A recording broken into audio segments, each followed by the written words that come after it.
modèle d'affaires que la destinée dans l'iceberg qui dérive vers les mers du Sud. Ils n'aiment pas ça.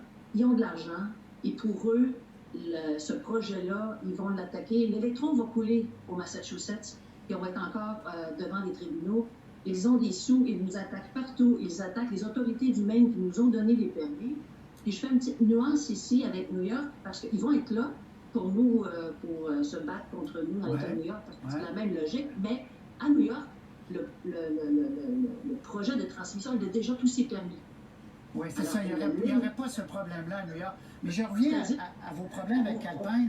Le régime de pension du Canada, quand vous dites que vous faites des appels, eux, est-ce qu'ils ont une emprise sur Calpine, parce qu'ils sont actionnaires? Est-ce qu'ils ont une emprise pour dire ça suffit, lâcher Hydro-Québec un peu?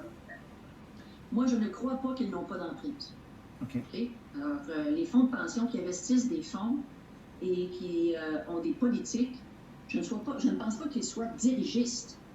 Mais je ne peux pas croire qu'un fonds de pension canadien, dans une compagnie privée, parce que maintenant, Calpine, elle est privée. Okay. Si c'était une compagnie publique, je pense qu'ils auraient une petite gêne. Mais là, ils ont privatisé l'organisation.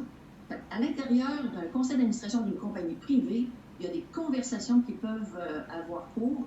Et moi, si j'étais sur le board de Canadian Pension Fund, dont on a quelques amis, là, je me poserais des questions sur la nature de mon investissement. Non. Encore une fois, que Calpine s'inscrive dans un processus réglementaire puis tente de faire dérailler un processus réglementaire, c'est de bonne guerre. Okay. Mais quand le permis est gagné, je n'accepte pas qu'une compagnie attaque indûment Hydro-Québec alors qu'elle est financée. Bien, je pense que vous devez avoir votre fonds de pension, M. Roy, je pense qu'il est investi là. Ça se pourrait fort bien parce que c'est le Canadian Pension Fund. Fait que je ne sais pas qui gère vos fonds de pension à Radio-Canada, mais ça se peut très bien. Alors. Hein, ma gang d'endormis, votre personnalité juridique.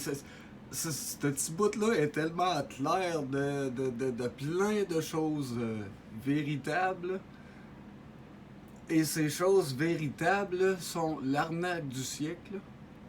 L'arnaque de l'humanité, de votre esclavage, puis à vous, ils vous raisonnez en plus en vous disant qu'ils sont en train de se servir de vos fonds de pension puis qu'ils brûlent dans les tribunaux.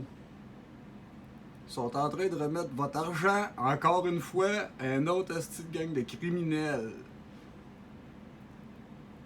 Déjà que vous n'avez pas de soins, déjà qu'il n'y a plus rien dans le système, ils sont en train de brûler le restant de vos fonds de pension dans les tribunaux. Ha! Continuez à les financer et à les signer, ouais.